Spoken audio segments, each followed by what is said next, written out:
Okie dokie then. All right. And we are live. We are? We are live, yes. Oh my goodness. It's finally the finale. Yes. Mm. So many feelings, Stuart. So many feelings. All the feels. All the feels. Oh, wow. I'm on the first screen cap, and they don't know how to do damage on ships, because you look at the inside of the saucer, there's like the silliest shapes in there for damage. But whatever. I've not looked at it in depth yet. That's the job of this live, so... Great intro, Stuart. Oh dear. I know. But it was so impressive when watching it. And now you're saying that. Dear me. Hi, Stephen. Right, let me start a poll before I jump into anything else. Just want to see what you think. And yes, Dan, 2 of the shuttles had the Voyager registry with the A at the end. So, did you guys ever review TOS? Not yet, Sam. I think we've done one episode as a test episode before we started doing reviews. We went into TNG first. We want to do TOS at some point for sure. So don't you worry. But we haven't done any yet, so don't go looking for them. I think we did what was it? The Enterprise incident. So if you type in Trekyards Enterprise incident, that should come up and you can check it out. I mean, kind of starting on the highest bars possible, obviously, but that's okay, you know. And it was our very first live review, so we've definitely polished it. I thought we did Discovery first. I think it was Discovery, then it was between Discovery we then said. Yeah, but the first going back to the old ones. Oh, I see what you mean. Yeah. Because we were testing to see what it would be like to do that, and it was good. So, I think we were both thinking, is there going to be 2 hours worth? Turns out, doesn't matter what show format. 2 hours is almost perfectly what it takes. Doesn't matter what it is. It's great. Which is both an indictment to the 50-minute shows that we can only get 2 hours from, and those 25-minute shows that are so packed we get 2 hours from. In Lower Decks, often was the case. We do fine with Lower Decks and Prodigy, though. Sometimes it's like an hour and a half. Yeah, Prodigy's more an hour and a half, sitting. sort of hour and 40. Lower Decks tends to be the full 2 hours. And that's not a complaint, I'm saying they can vary. But certainly, like we were never expecting when Discovery came out weekly new shows, because there was only ever going to be one new show, Discovery, and that was going to run 7 seasons, and so we thought we could do stuff on the other months, and then we just throw new stuff. Stephen Fathry's like, I remember when y'all did Enterprise Incident. I was watching it at work at my old job in 2018, I think. Seems like forever ago. Well, 2017 Discovery in between the 2 seasons, yeah. That would make sense. He shared a video with me last night, because he was on my first reaction live, of his old pug watching Trekyards, like from a few years ago as well. So it is shocking when you get this many years into it. There's a certain level of rollover of that was 5 years ago. That was 3. And obviously anything pandemic-y, you know, it's for me like skips two years of time. So yeah. All right, so we got a poll. Yes. What did you think of the episode? Loved it, liked it, it was okay, or meh? So go vote. And also hit like. Samuel's going to share this now. I am. So I'll see them out. Yeah, and I'll give them their speech. Hit that like button. Oh, excuse me. Hit that like button, guys. And by all means, super chat in. We want to hear your thoughts on this finale. It was quite an interesting one, for sure. More of an epilogue kind of thing. But it definitely had some good stuff in there. So we want to hear your thoughts on it. So please super chat in, support the channel in any way you can, either by hitting that like button, super chatting, or possibly joining the channel. There's a join button down there as well, which really helps us out. So if you can join, please do. And by all means, if you want to do that in another way, which is, it's up to you. There's like a Patreon/Trekyards, which is another subscription kind of like monthly thing. It all helps us out in the end. So we appreciate all the help you guys can give us. Also, there is links down below to the Teespring and the TeePublic store. A lot of cool Trekyards merchandise. So that also supports the channel and makes us feel really good about giving you guys things that you guys will really appreciate. So if you can go check those out, we'd appreciate that also. And And still no XCV-330. Oh, sorry, I had to. Sergeant Montgomery, don't worry, it'll be coming at some point, I'm sure. Who knows what the future holds? We have like a month and a half of like no new treks, so we'll see what goes on there. There's a lot of techno wormholes, time travel. Yeah. But that's okay. So 45 of you here, everybody hit that like button. Let's try to get those likes up to 50 right off the hop here. Still don't have a first super chat. So who wants the first super chat strike? Now is the time to get in there and get that. That was made a thing by a viewer called Area 51, who's like, first super chat strike. And then we also have our snipe for last super chat slot at the end. So, but yeah, 20 episodes, one whole season of Prodigy finally wrapped up. And it was quite interesting, to say the least. So a lot of people are praising it as one of the, if not the best new Trek show. So, hey, that's quite a compliment. And I think Aaron Waltke and his team, everybody that works on Prodigy, does a fantastic job, and they really care about the source material. So looking forward to talking about it and seeing how season 1, 20 full episodes, wrapped up. So, all right. Yes, the Voyager A shuttles do look very different. We're going to have a video talking about those and comparing them to a few other shuttles coming up, so stay tuned for that. So please make sure you click the notification bell icon to all so you don't miss that stuff. Ozzy throws in $2. Jankum is the new miracle worker. He is indeed. He is indeed. Yeah, second time watching when he says it'll take a day. Like, that's a Scotty line. He's lying to everybody. That's what he's doing, and that's them hanging the lantern on. It'll take like 2 hours. And then the next scene when he's working on it, he does say he's a miracle worker. That's or what no, I mean. Dal calls him a miracle worker. Nope, calls himself. Does he? Yep. I thought Dal did. Okay. Nope. But it is a bit silly, because if it took like 10 minutes to make that plan, then it would not take a day. If it took more than that, then thousands of more people just got killed. And every ship should be destroyed. So it's kind of like Discovery Season 2's time suit being built in like 12 minutes, because they only have 12 minutes. Because they had to do it quickly. Yeah. Not cool. Not cool. Discovery had Harry Mudd and Prodigy had Okana.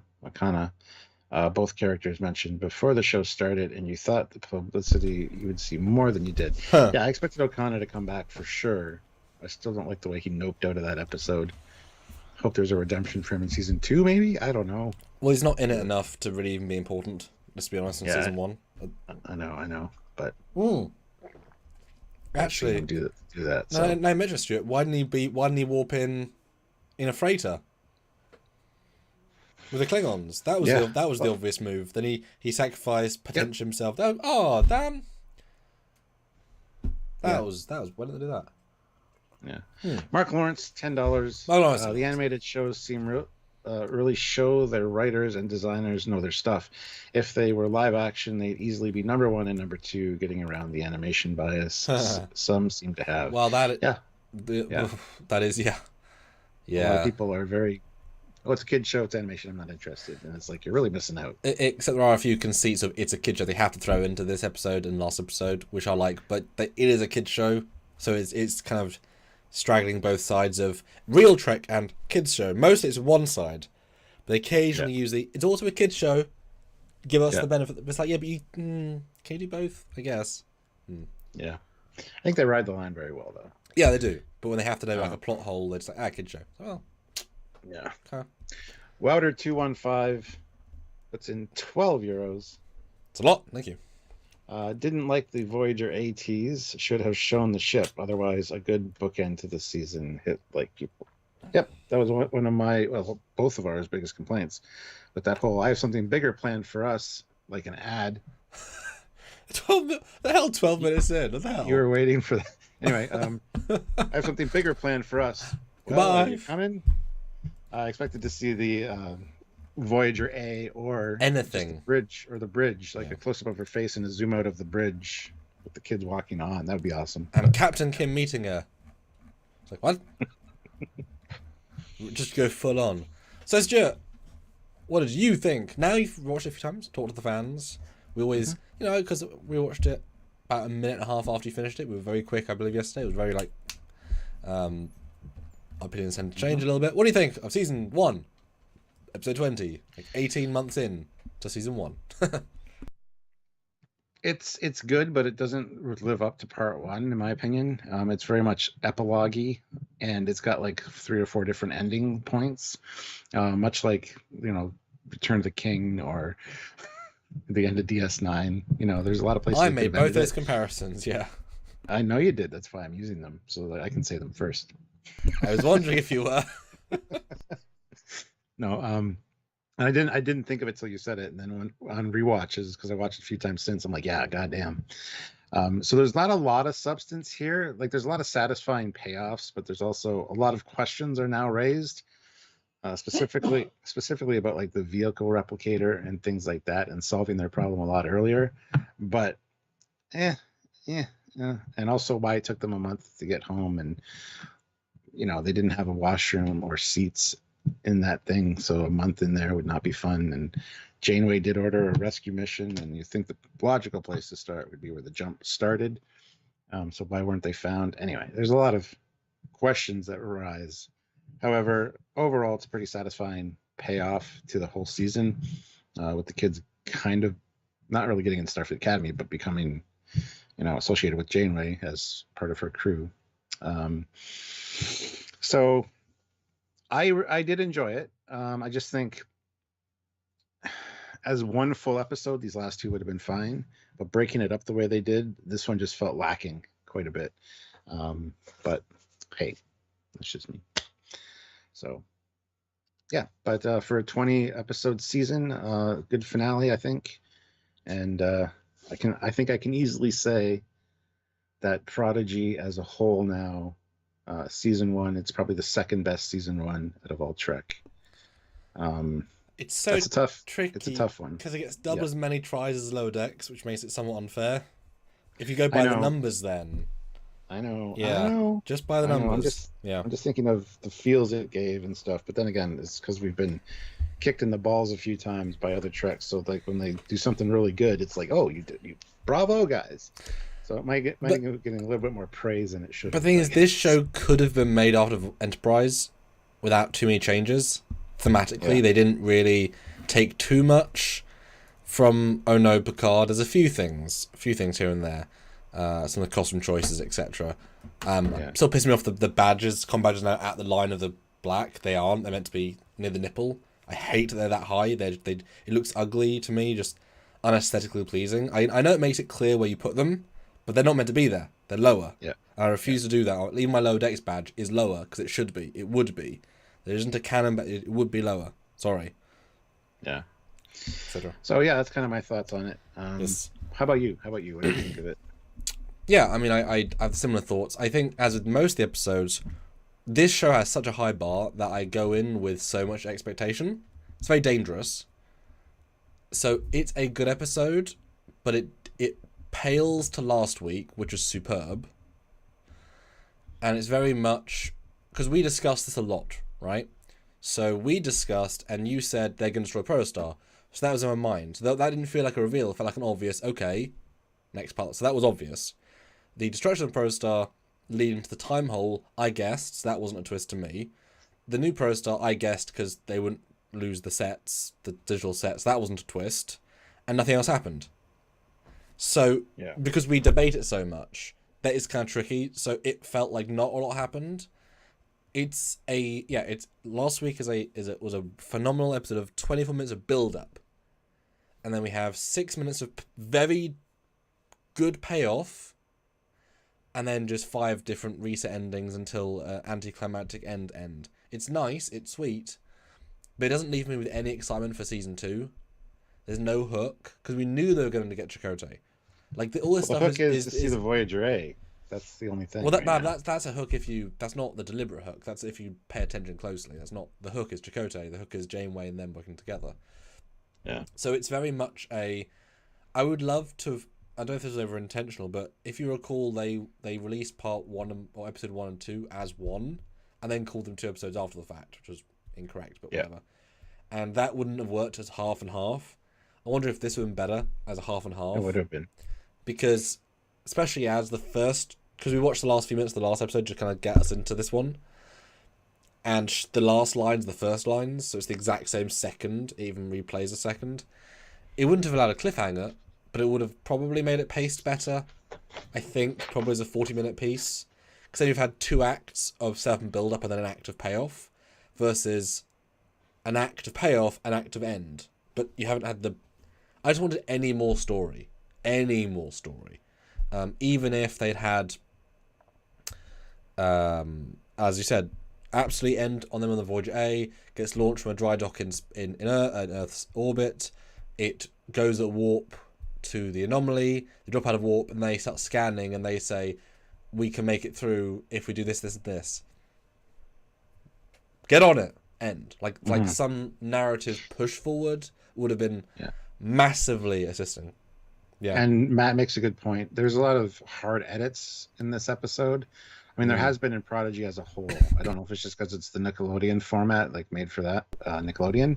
But it seems like there's a lot of hard, weird edits. This one seems like it has a lot of that, personally. More so than other episodes. But I'm wondering if this had deleted scenes. This episode, more than most, feels like they probably cut out a couple of scenes. Yeah. Because it's very edited down to just the core, but allowed like the death of Janeway to breathe. But like, I want to know how they got to Earth. Like, super important story stuff that for me is more important than lingering on Janeway dying for another 30 seconds. You know, just kind of gets ignored. It is good. It's just not as good as last week by absolute mile. But I don't think it's meant to. It doesn't feel like its own episode. It feels like a end of last week. It's like, what was it recently that it was Lower Decks. That felt like an epilogue to season 2. Was the first episode of season 3. And then it reset. It wasn't its own vibe so much as a continuation. So this felt like very much part 2 and then epilogue. Yeah. Olivia throws in $5 off to a Christmas party, but I need to say something. The letdown of the year was that there was no #justice for Ringship. Sam, please get on it. Jesus Christ. Somebody else brought that up in the chat earlier too. Oliver Lavery Farag, member for 6 months at the rank of captain. That makes a difference. Really enjoyed this finale. I think that the reason they didn't show the Voyager A is the fact that they wanted to stick it on the next season budget. Very likely. But they did new shuttles. And new fighters. I wish I wouldn't have seen the registry, because then it would have been like a surprise next year. Now it's like this anticipation. If we could have seen it, are they going to use it? And then, of course, all the speculation now, everybody's like, oh, the next Voyager A is going to be a Protostar class. It's like, of course it won't be. I hate seeing that. It makes no logical sense. But you got all these people saying that. You're going to hear that till the next season comes out. Well, they're wrong. And it's frustrating. I know, but it's frustrating to keep hearing it. I know. It's like Trek Culture's thumbnail was the A. I know. Like, of all the things, was a non-important, insignificant zoom-in of a registry on a shuttle that was rescuing a shuttle pod. And that's the highlight of the episode. It's interesting like that, because there's so little here. That's the highlight. That's kind of, you know what I mean? And it's an odd thing to see. And you noticed it. We filmed a video about it already. It'll be out soon. Did you see it, Sam? Did you see it, Stuart? Yeah. We've already covered it. And it's like now everybody's kind of got to jump on this reveal. And it's like, Well, we couldn't have released it any earlier. So I know. And it would also been, I would consider that spoilers. I wouldn't have released it the same day it came out or the next day. That's such a spoilery thing to show. But Trekyards, they want views. They did the shuttle, they did that. See, Stuart, they don't care, and they get the most views. So maybe we should do that. Just do full spoiler in the thumbnail, get more views. Yeah, people get mad at us, but that's okay. Well, they get views. Sergeant Montgomery. So is the Defiant adrift but salvageable again? Possibly. The Enterprise E is adrift but salvageable. That's funny. I like that. SVS Guru 2000, €5. Thank you. My money is on the Voyager A being a Pathfinder class from STO. I would put money on that as well, although I wouldn't hedge all my bets on that. They do include STO ships in Picard, so it's not out of the realm of possibility. And I think it'd be a nice homage to do that, but yeah. Well, they don't have any STO stuff yet. I'll say that. Doesn't mean they won't soon. Yeah. Matt Boardman, $5. The perfect ending would have been to show us the Voyager A. It would have given us a very satisfying thing to look forward to. Totally agree. Even if it was just the bridge, you know. Yeah, yeah. Anyway, let's stop talking about what could have been, should have been. Let's talk about what was. Let's get into the episode. Oh, damn. Hit like, guys. 76 people or 67 people. Wow. 45 likes. I want to get to 50. So. But yeah, so we start off on the wreckage. Fantastic shot to start on. I do agree. I've looked at the wreckage. It's a bit cheap. It's just, what are these big things in there? Like, none of it makes any sense. But it is very effective, and considering this is seconds after the end of the first episode, I mean, we're seeing true destruction, and each of these ships, the entire crew are dead. Mm-hmm. So you're looking at hundreds, and there is a problem in this scene beyond other stuff. They're smiling and happy when they work out the solution. People are getting massacred every second, and they approach it like, we can Protostar out. Guys, people are getting killed. Have a bit more respect for you are ostensibly killing with your actions of getting us. You know, you didn't destroy Protostar earlier, whatever. Like, they're is coming off of the end of the last part, which is so drastic. This scene's too happy because we watched back-to-back scenes. It's very strange tonally. Yeah. Like, it loses a lot of the emotional weight from the end of last episode. Like, a lot of it is shed instantly. Very true. Anyway, they're just talking about there's nothing they can do. Essentially, the only thing they can do is destroy the ship. Fine, cool, good plan. But they can't do that because once Protostar collapses, 50 million light years, or 50 mile. Yeah, not light years, Stuart. That's burn 50 level. Million miles radius. Yeah. And not even Murph can survive a supernova breach. They don't know that. Right? Murph can survive everything. Yeah, it's so large that it would like destroy the system essentially. So. Yes. But Rock has a solution. Destabilize it at the exact moment they proto jump and spread it throughout, across space time. Seems a little easy. It does. Not just that, but how if you're already stabilizing it as you're traveling in it, wouldn't there be some fail safes to either not activate it or not blow it up during?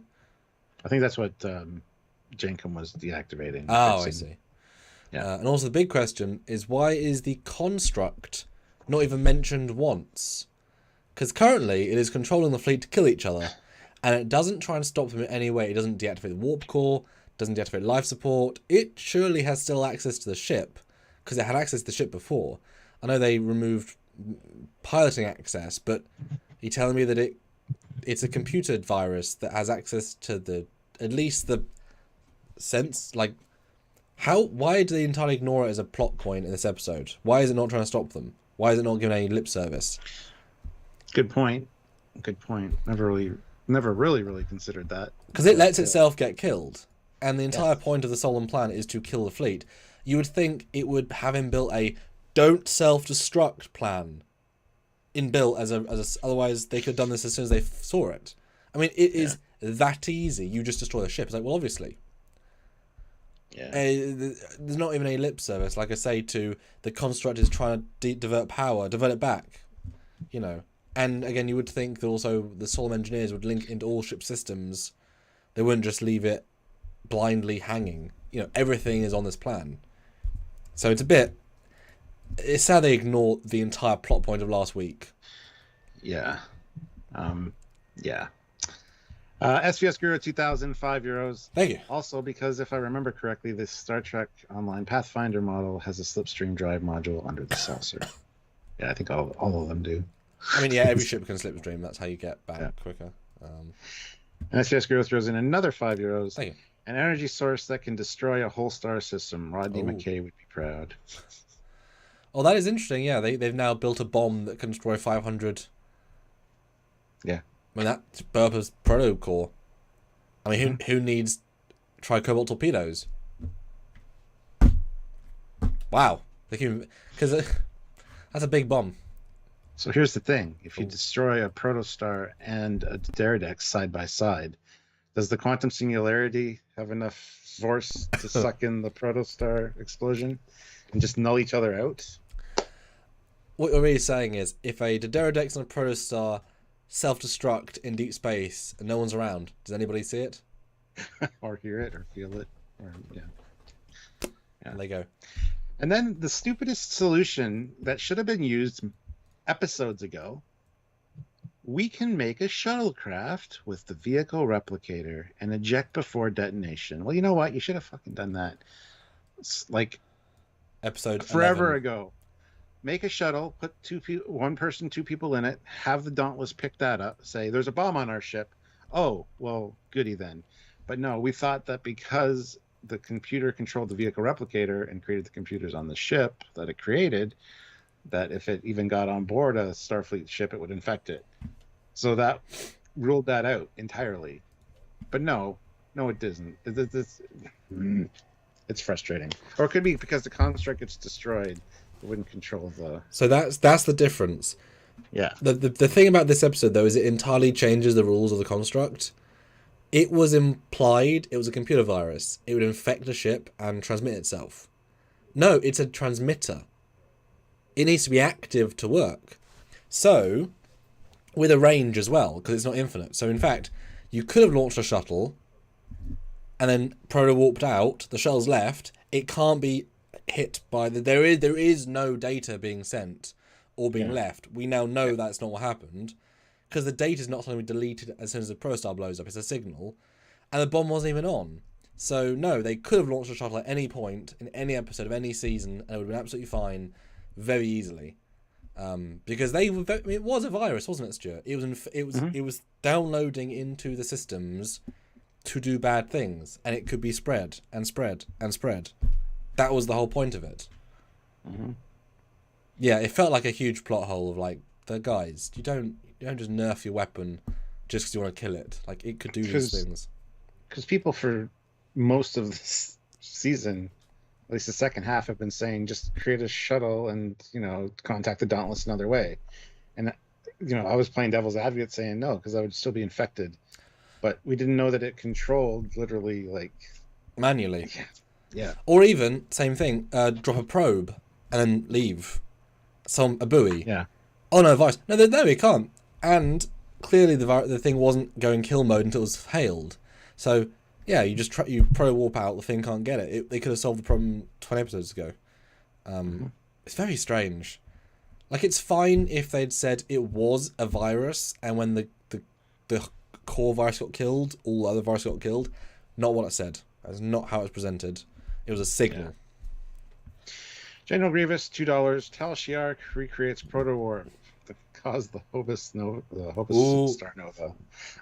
Supernova. Oops. That's good. That's good. Oliver Lavery Farag, £5. Thank you. I agree that this feels like a part 2 of the same episode, but I like the fact that there was an aftermath to the story that I found had a satisfying tone. Yeah. And David says the signal is over subspace, but don't know the range. You say that, but the ships that were warping in weren't virus until they were literally in range. So the signal isn't over subspace. It's a sublight signal. The distress signal is what was bringing them in, not the virus. So it's not. At least presented anyway. Yeah. And also, this joke says just warp into the sun. That would have been even easier.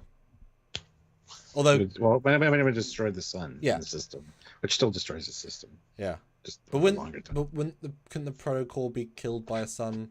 Would it have to explode inside a sun? Wouldn't it be eaten by a sun? Is a sun more powerful than a sun? Protostars are pretty dense because they're okay. I don't know. I don't know the science behind all that. But... oh, Aeon, Kim, Captain of Voyager A.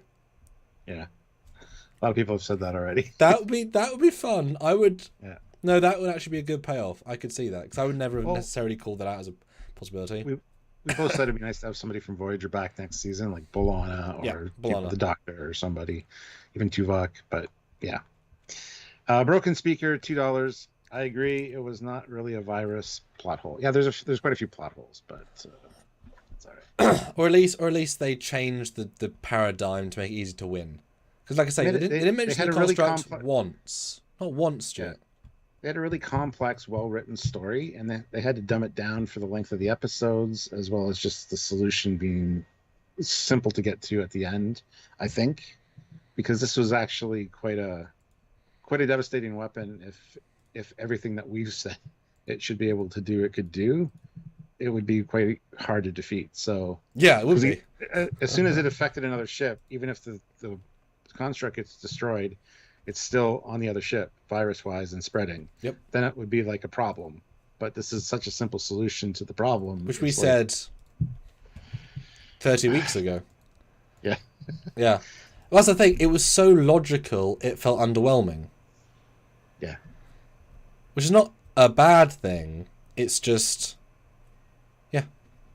Yeah. But, so all the auto controls are offline, so somebody has to stay on the ship. Dallas says, I'm the captain, I'll do it. I'm not getting into Starfleet anyway. Yeah. And Hologram Janeway is like, no, I'll do it. That's the most logical solution, honestly. Yeah. Refers back to the holodeck episode. You granted me your command codes, and I'll just download myself, and you'll have two of me. It'll be fun. Yes. So you get a few beautiful space shots, including, and we'll talk about that in an episode. Yes, the Enterprise Z is seen to have survived, although damaged not as much as Nemesis, we think. But yeah, it's still in one piece. So yeah, Enterprise, it lived. Or still, you know, when they fly past the wreckage, I mean, boy, this is a lot of destroyed stuff. Yeah. I mean, there should be really there really should have been some sort of memoriam in the episode to recognise the fact they killed like 5,000 officers in this battle, the biggest loss of Federation life in 15 years. Yeah. And it was not even against an enemy; it was just an AI massacre. It's like it was entirely senseless. But no. Broken speaker, $2. Prodigy, great. Lower Decks, good. Star Trek Picard, meh. Discovery, junk. What about Strange New Worlds? Got one. He's... Yeah, so the shuttle's very crude because they have to do it fast. They have stabilizers, crude engines, no navigation, no seats. Make a joke about crude navigation. They do have navigation, yeah. Just basic one. Yeah. They make a joke about seat belts. And they just talk about the oh shit handles instead, so that's fine. But note, no warp drive. Yeah. And I doubt any replicators or long-term survivability options. I don't think they could survive more than a couple of days in it. Just for reference. It's not going to be important, but it's a very bare bones, the entire point of what they were saying. Non-long range, non-long time survivability. It would need a replicator, it would need a washroom facilities or a transporter in the lack it hasn't got we're not transporter. I know, so I mean, just for a month of, oh my god, like it's a tiny shuttle pod. It's not really a fully fledged shuttle, etc. And also, I don't really believe they can build a shuttle in 5 minutes. I mean, that's god level tech. I mean, the thing is going very slow. What, it should be at least half an hour, and again, the battle is raging. How is Janeway's daughter surviving half an hour? Like, if it's being hit every second, like, that's the problem with timescales. They need a solution quickly, but nothing they can do is that quick. They really, I don't know why didn't they already have a shuttle built? They could have retconned it saying, we had a shuttle built for a mission we were going to do last week, but we didn't finish it. Like, that would have been smarter, I think, to have a shuttle pre-built. Because, like, massacre happening, and they don't seem to... Time-wise, doesn't seem to link together. Or, even better, they had tried to build a shuttle to contact Dauntless, and the replicator stopped halfway through, didn't have all the parts. Refield full of starship parts. They can beam in the parts they need to finish the shuttle. That's kind of funny. Yeah. Or even they just find out they could just go to get a shuttle from one of the ships that's been destroyed. That too. I mean, there's probably a lot floating around out there. Yeah, every single Sovereign that's been damaged. I mean, the E probably has like 10 shuttles in the bay. They're not going to found a Discovery shuttle. They could have. But yeah, why didn't they just find a shuttle? Why could they just fly in, beam over, be more fully featured? Why didn't they just beam to one of the other ships? Why would they? Why I would don't they? know. Herdsire says it's a cartoon. Don't overthink it. But they think of it. Well, that's then why bother reviewing it then? What's the point of reviewing it? Yeah. But no, seriously, why even go on a shuttle? If the plan doesn't work, they'll die in the vacuum of space because the shuttle ran out of fuel and oxygen. If the plan does work, then all the ships will be safe. So why wouldn't they just go and beam onto one of the ships? The shields are down. It's true. The plan is going to be in 5 minutes. Unlikely one of the ships is going to get blown up in 5 minutes. Then they'll be in Federation arms, hands, or like I said, one of the shuttles. And Ben Thompson says they could have beamed over to the Dauntless. Yeah. Yeah, why didn't they beam to the Dauntless? They didn't even address that. There's no reason they wouldn't. Or couldn't.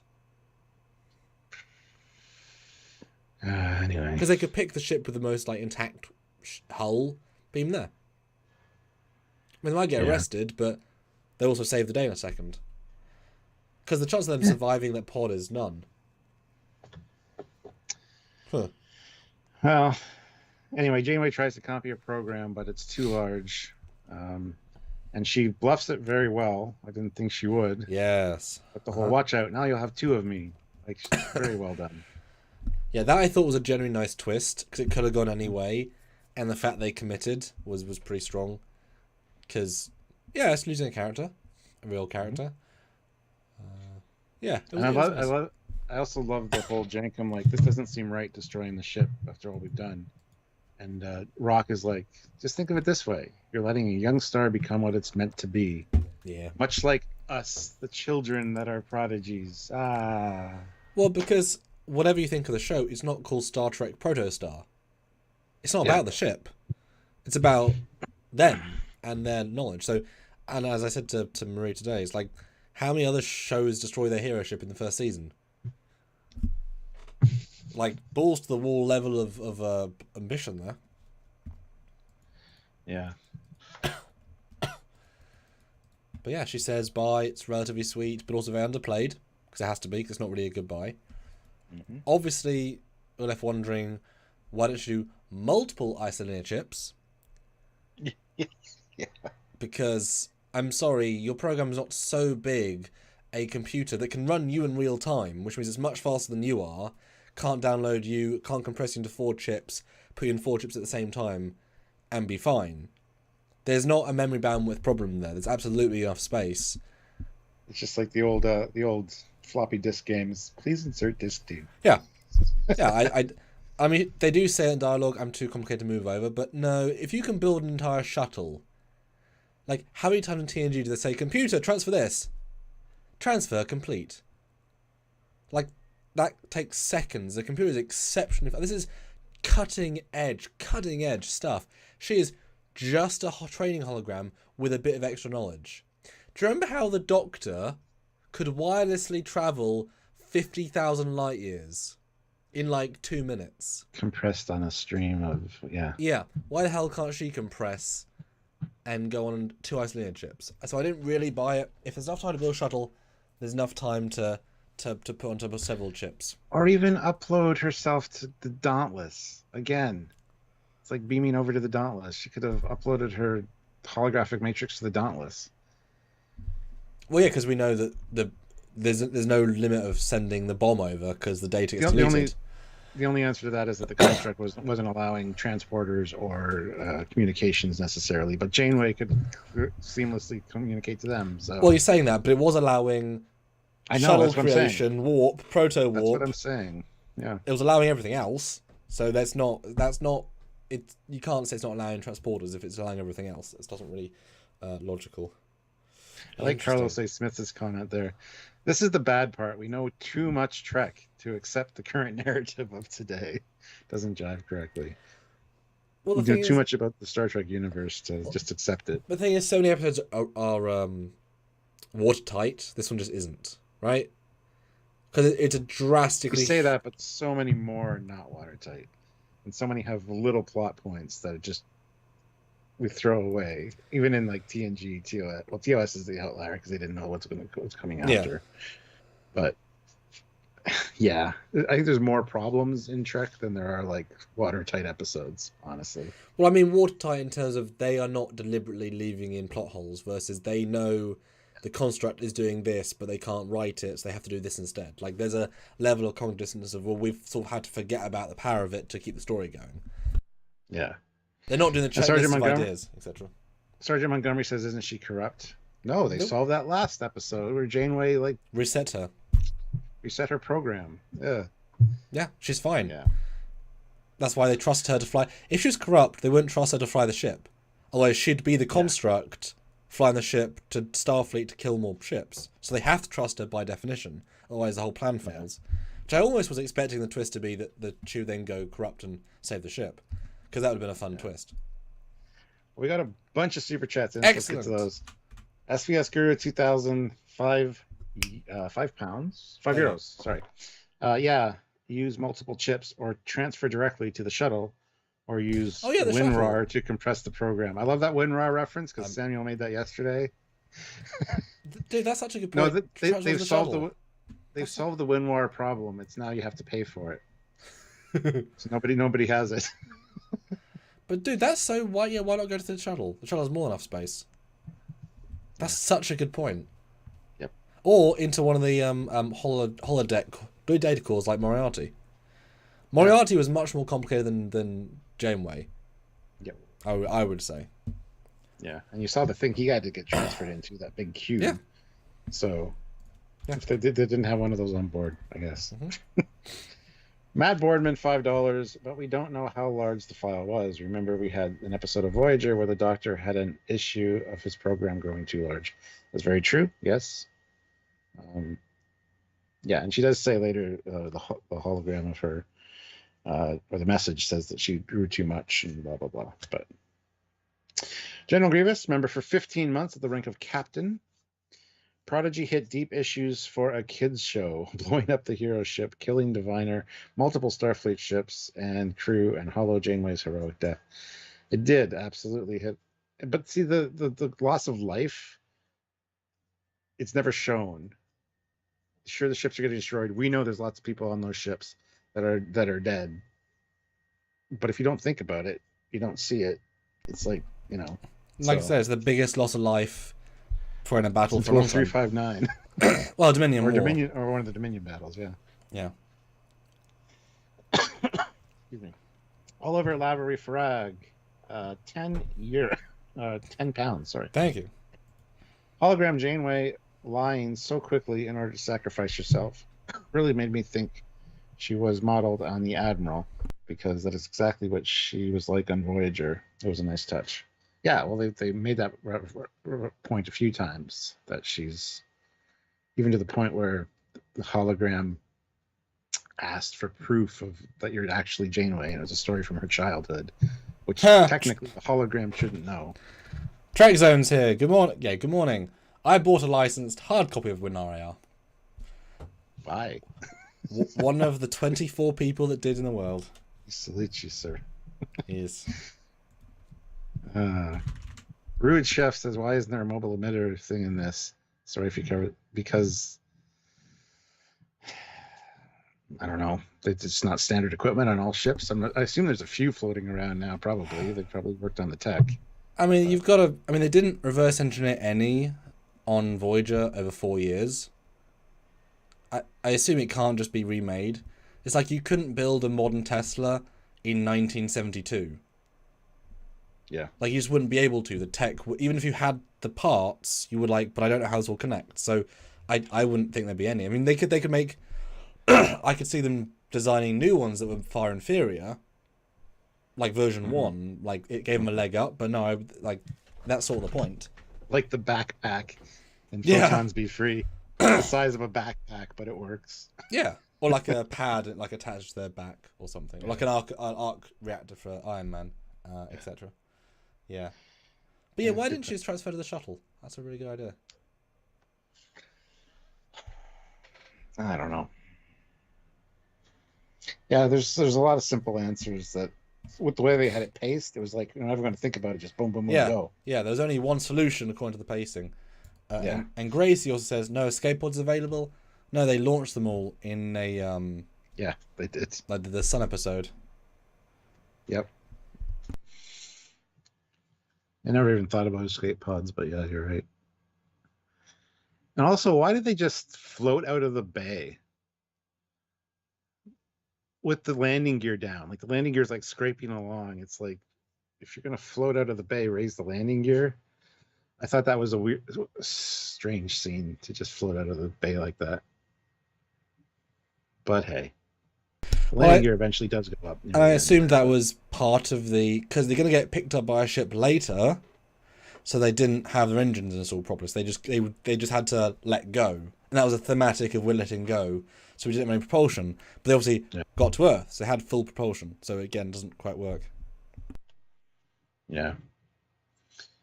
Daniel Vance says, "Heads up, who cried during this episode?" I didn't. The hologram Janeway thing did not impact me like I think they expected it to impact people. I was like, oh, that's sad. It's a hologram. That's too bad. They'll have the real Janeway in a second. It's not really a loss for me, honestly. Like it's well done, but it's not a real person. Yeah. And it's not like the MH who had 7 years, a lot of life, a lot of experiences. She was a basic trainer hologram that's for less than a year helped them, and also not been in a lot of the episodes. They've let the crew do stuff. So she's been kind of like a pet in a nice way, like a friendly pet. Yeah. Well, Alyssa Jericho says, don't think they had any propulsion, and Excelsior's Domain says, I think the shuttle was bare bones. Yeah, they make a point of saying that. They said crude engines, so they would have engines enough to launch out of the bay, and they had enough engines to get to Earth somehow, unless they got picked up by somebody. But even if they got picked up by somebody, they would send a message saying, hey, we got your people. We'll be there in like 6 hours. We're going to warp there. They crashed into the water. I know. with debris from this battle for some reason. Yep.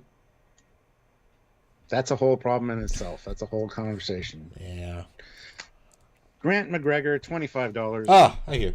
Future compression algorithms, i.e. Voyager micro wormhole episodes, but you can partition the data into 2 microchips, even RAID them for twice the right speed. Yeah, it was definitely a bit weird. And Grace is again commenting. You said about time travel. We still got time travel, but she was just surprised they destroyed the ship. We'll get to that when we get to the Chakotay scene. Yeah. Well, we got a time travel explosion because it sort of because boy when they say at the start, oh, it's only going to explode through space time. It's like that's not a good. Don't say that. That sounds terrible. Yeah. Yeah. But yeah, so they get like I say, the thing launches. So I'm just on the picture still. And the music's beautiful. It's a nice scene. It's just like it feels like the end of the episode already. Yeah. And nothing's happened. But it does feel like a genuine goodbye Protostar moment, which is quite sweet. Now I don't know about you, Stuart. I was so hoping when Jamie just the captain's chair, computer, activate command hologram. Because that's thematically like that would have been such a fun like 4 pips appeared, you know? And launch the photonic cannon. Yes. I do like the slow reveal of like the transformation of the Protostar. There's some beautiful shots for that. So one last kind of hurrah of it transforming, and then the warp out, for lack of a better word, the proto out is actually very pretty. So it was a nice engaging proto drive moment for sure. And it's interesting because they have the proto drive active. Great shot. We've only seen them be able to use it as a booster while at warp, but they activate the proto drive at a stationary pace. Kind of goes against their previous logic. Because if you can just proto warp from not warp, then it's not proto warp, it's proto drive. Where's the warp part? And also they see them. Yeah, I know. But that was just proto warp. I know. It's just It's pretty visual when it explodes, though. Yeah. Although all I could help but say was a Galaxy Quest, and then it exploded. I don't know why. And I'll be honest, instantly I thought, time hole. There we go. That's what it is. Instantly, because it's such a specifically nice visual. Time hole. Yeah. Did you think that, Stuart? Or was that a bit of a... Nope. Okay. Oh, and let's start a new poll as well, because we're 110 votes in. I asked you all, what do you think of this episode? 110 votes. 47% loved it. 38% liked it. 14% okay. 1% meh. That's a great reaction. Gonna do another poll. Yeah. Speaking of, guys, 93 people here, which is awesome. Hit that like button. We have 64 likes. I think we can do way better than that. Let's try to get to 80. Hit that like button if you haven't. Keep the super chats coming. We do want to hear your thoughts on this episode. Anything you want to talk about specifically, any ideas you had, plot hole problems, anything like that, let us know. We do read them all on the air, so yeah. And yeah, hit that like button. Yes, Sean. All right, read out the poll. New poll. Which episode did you like more? Episode 19, The Battle, or episode 20, Back to Earth? Go vote. I would be interested, maybe in like 6 months, to watch them back to back and see if it works better as a solid piece. I think it will, yeah.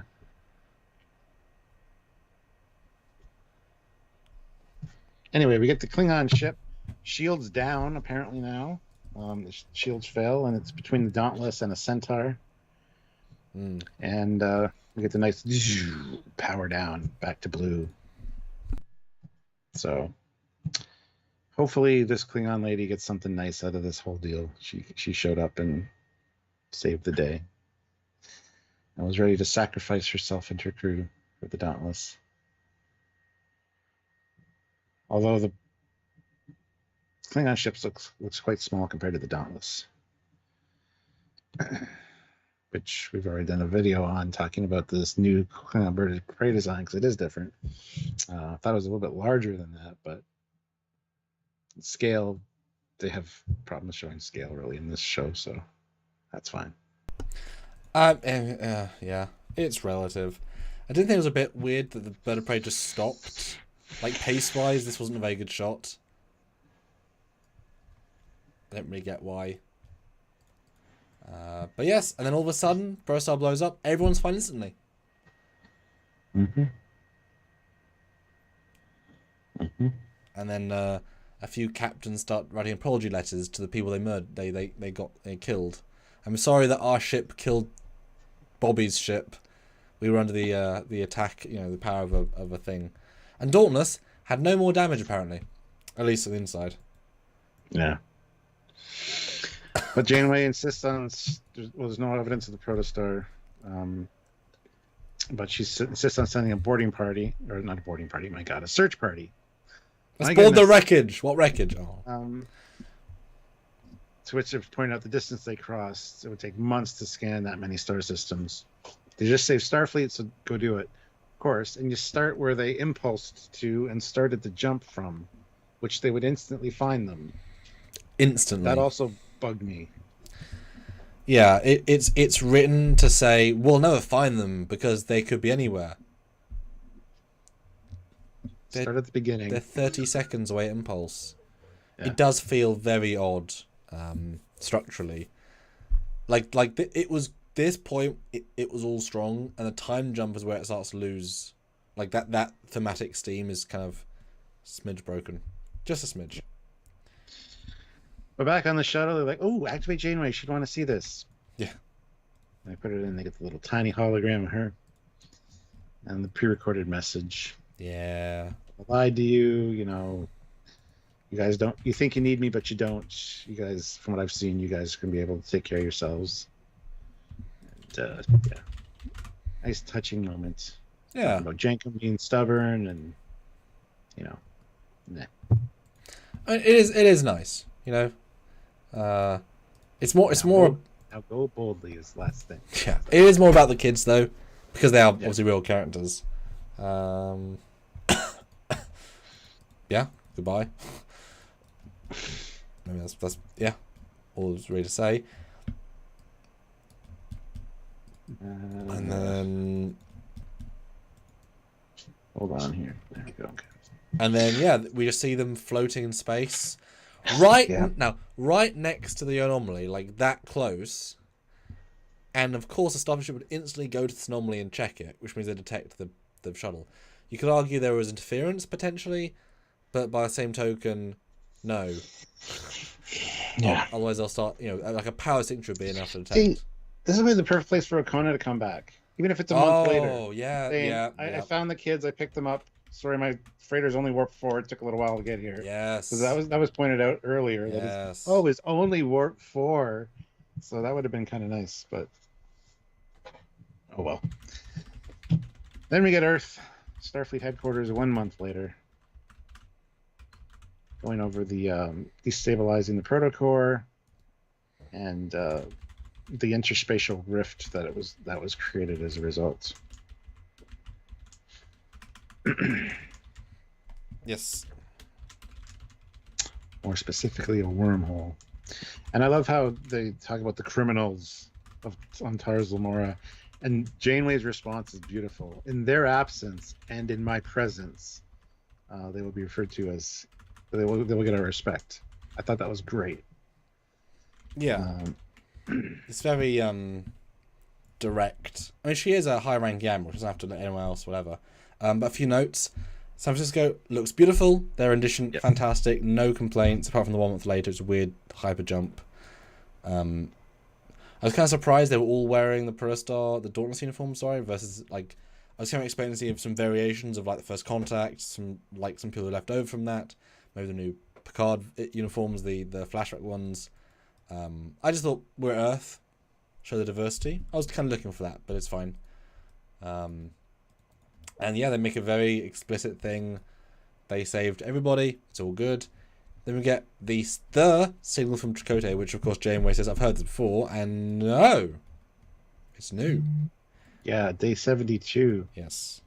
Since the Vonnegut captured them, or captured the Protostar, they're planning to launch it back. So this is before the last cutscene we saw of him. Which is not what I got the first time around listening, but the second time it was like, oh, okay. So it's 52 years from now, and he says, half my crew is gone, but we're trying to hang on. Then they show the overlap of the anomaly, the interspatial flexure. So they got the space-time coordinates for it in an alternate future. So alternate. A lot of people heard alternate universe. It's like, no, it's an alternate future. So kind of an alternate universe, maybe a little bit, but not. 1 second. Okay. That's just a reminder for you guys to hit that like button. We're still not at 80. We're at 78. So if you guys can hit that like button, we'd appreciate it. Starfleet, we're useless here. Kind of, yeah. Chris, wow, this is going to be hard to stop destroying the fleet. Actually, it'll be super easy. Barely an inconvenience. I love it. Just get all the way off my back about that. All right, I'll get off that thing.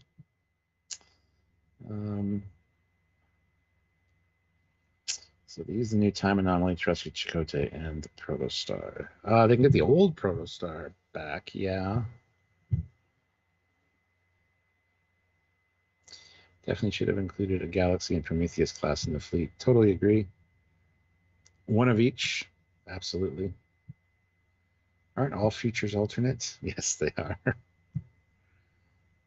Discovery feature.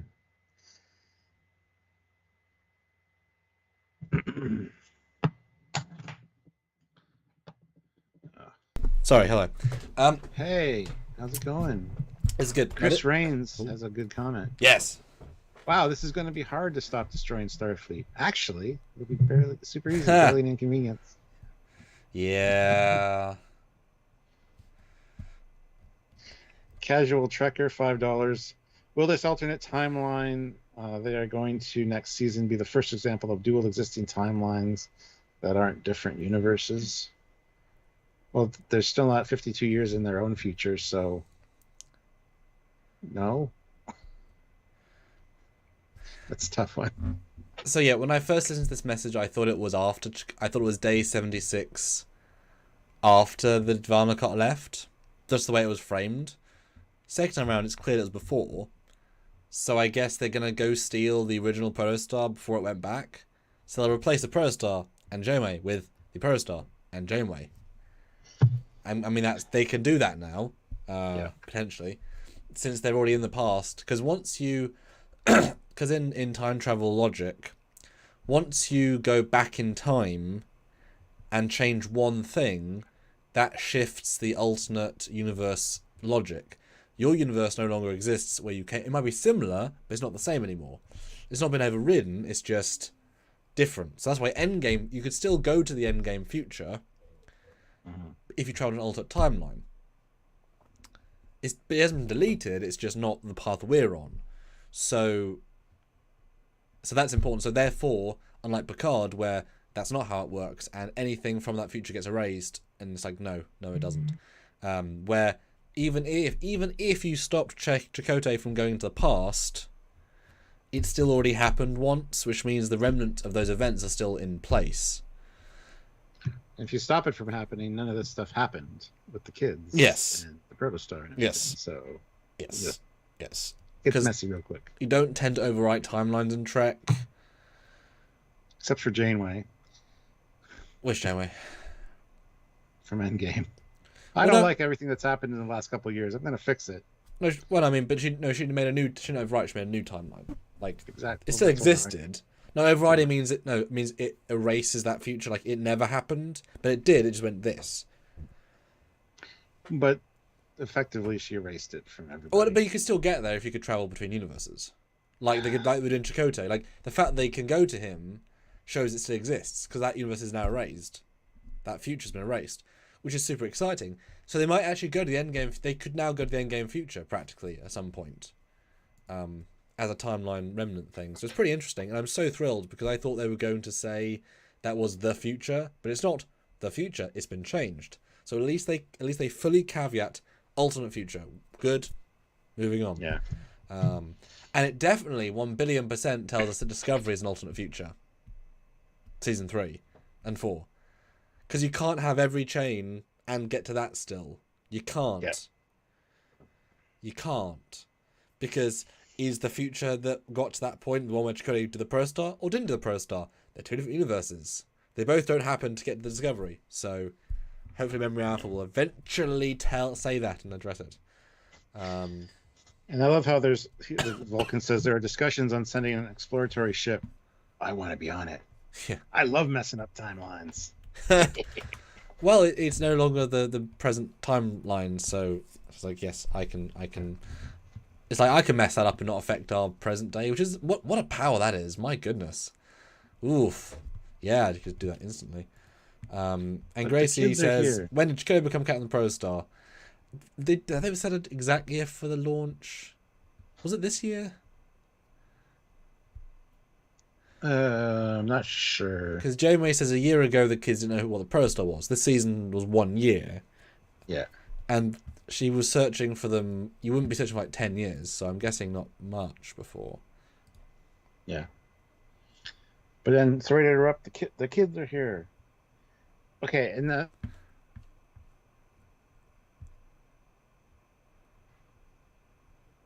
Oh. Is my signal back? You're good. Yeah. Okay. Yeah, they see them in the water with all the debris around. Now, these weird ships that you see... it'd be interesting if they brought them back. It's just some unknown species that like, hey, drop them. Here's some debris and stuff we found with them too. It might be important. Bye. But you wouldn't get that close to Earth or Starfleet Academy and Starfleet headquarters without running into some problems before that. So anyway, and the best thing about this scene, of course, is the shuttles that are rescuing them. It's NCC 746568. Yes, which is funny because I didn't clock it was the Voyager A, but I clocked it was an A. Yeah. And that in itself is beyond rare. Therefore, I went and researched it. We'll talk about these shuttles, of course. You'll watch a video with us. I'm calling them Type 12 after the Type 11s from Insurrection. We'll see what they think they're called.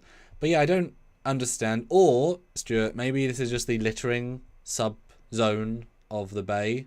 They're allowed to litter here, and that's why they crashed. That's why there's debris.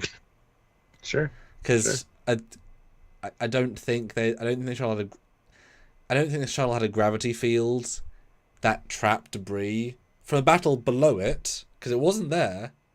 Oh, actually, maybe maybe they went into the debris and like grabbed an impulse engine or something. Could be. Wouldn't make sense. It would make more sense that way, yeah. Yeah, because they'd have. Maybe they created a small wormhole which grabbed them and all the debris around them and teleported them to this spot. That would make even more sense. Because that's not at all harder than just making a distress signal to the 30 ships still down below you. Yeah. I don't get how they got to Earth, Stuart. I don't. Like, I'm sure they have a reason the writers thought, but it does not come across at all. And it does feel silly. Because also, it being a month, right? It takes out any possibility of being picked up by anybody. Just like it was a couple days or a week at the most. Yeah. Because even a month impulse seems too slow or too fast. Sorry, and they'd be dead. Like they would run out of air and food, and I think you're right. I wish O'Connor had his thing had landed. They walked out perfect, entire redemption. You know, he got a stress signal. He came in. He saved him. Perfect. Because he would know the Protostar slightly well. Maybe he knew what a shuttle signature was. Perfect. And guys, go vote in the poll. We're only at 60 votes. We want to get 100 votes and another $100 in Super Chats. It's the season finale. We want to end on a bang here. And this month has not been so good for us. I mean, Christmas makes sense. But another 100 would be amazing. So a couple of 10s, a couple of 20s. We can get there. Help us out. Speaking of Super Chats, we got some. Casual Trekker, $5. Thank you. Second thing is, how is he only 50 some odd years ahead when it should be 90? Okay, you have to listen to that again. Because the Diviner did time travel shenanigans to find him and was searching for him for 20 years, but that's because he went back too far. Well, no, because we know the exact date. So yeah, 52 years, I think they said. Yeah.